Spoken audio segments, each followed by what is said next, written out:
The Renaissance was the period between 1300 and 1600 AD, a time of rebirth across all of Europe. The culture, art, politics, and economies of different countries all advanced into a new form of enlightenment. Some famous figures during this time include the Teenage Mutant Ninja Turtles, Leonardo, Michelangelo, Raphael, and Donatello.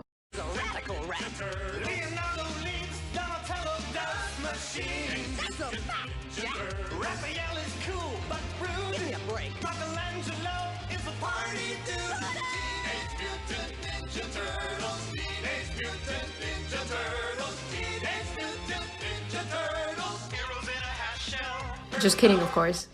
Actual figures include Leonardo da Vinci, known for the Mona Lisa, the actual Michelangelo, known for the Sistine Chapel ceiling, and even William Shakespeare. Yet there is also something that connects these men, and that is their alleged or blatant same-sex attraction.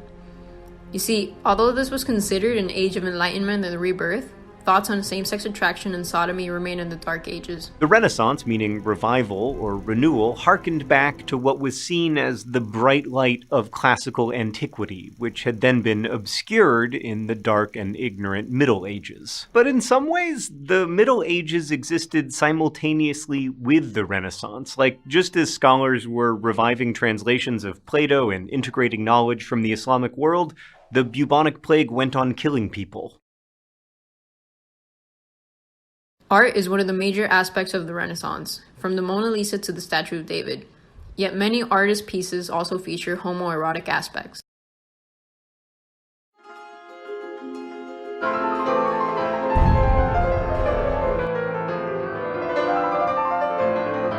We all know that the major artists, starting from Leonardo, Michelangelo, Caravaggio, Guido Reni, more contemporary times, Francis Bacon, David Hockney, Robert Mapplethorpe, etc., are gay. So according to some artistic interpretation and psychological interpretation, the basis, the roots of artistic creativity are in one such artist bisexuality. Was Giovanni Bazzi, or more appropriately nicknamed Il Sodoma. Il Sodoma was a homosexual, or a sodomite as they were known back then, given that the term homosexual was not yet invented. He was given that nickname as an insult, however he embraced it and he rolled with the punches. Another artist was Albrecht Dürer, a German painter. His piece titled The Bathhouse exemplifies his homoerotic tendencies. Literature in this time was also going through a rebirth as not only new forms of literature were being written, but so were explorations into ancient myths. Writings about the Greek and Roman gods were a popular subject during the Renaissance. Tales about Zeus and Athena were very common, yet these writings also provided avenues for the depiction of same-sex desire. One such story was the nymph Callisto, seemingly being lovers with her beloved mistress Diana. Sadly, she was killed due to a hunting accident.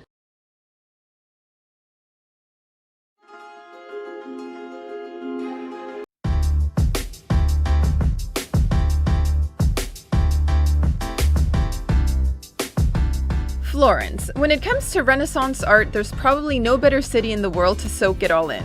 In the small city of Florence, where only about 40,000 people lived in, there were about 17,000 men incriminated for sodomy. That means that over half of the male population were engaging in gay sex. This coincides with the unusually late age of marriage for men in Florence for this time period. The average men getting married at 30 to 31, whereas in other parts of the world at this time, the more common number was about 18. The young and unmarried men were often very wild and sexual, but the girls were sheltered by parents and not engaging in sexual acts with them. This is another reason why the male-on-male sex rate was so high at this time.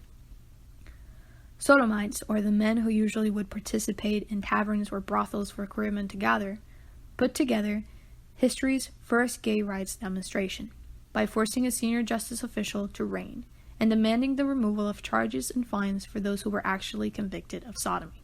However, despite men being obviously guilty and the high number of reports, very few were actually convicted or charged for the crime of sodomy, and those who were punished were never punished too harshly.